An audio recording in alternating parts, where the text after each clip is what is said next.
20. veebruaril ütleb sauade kuninganna seda, et põle oma sisemise leigiga.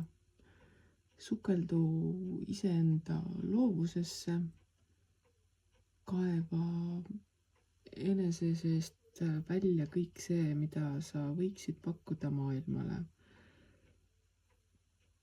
Põhiliselt öeldakse selle kohta loovus, mis ei tähenda ainult muusika tegemist või kunsti, vaid kõike sellist tegevust, mida võiks seletada sellise mõttega nagu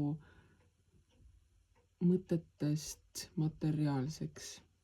Et kõik asjad, mida sa mõtled, proovi luua füüsilisse maailma. Sulle on üle antud kõik materjalid selle loomise jaoks, nii vaimsed kui füüsilised. Ehk et sinu ülesanne on panna põlema see lõke ning hoida seda põlemas.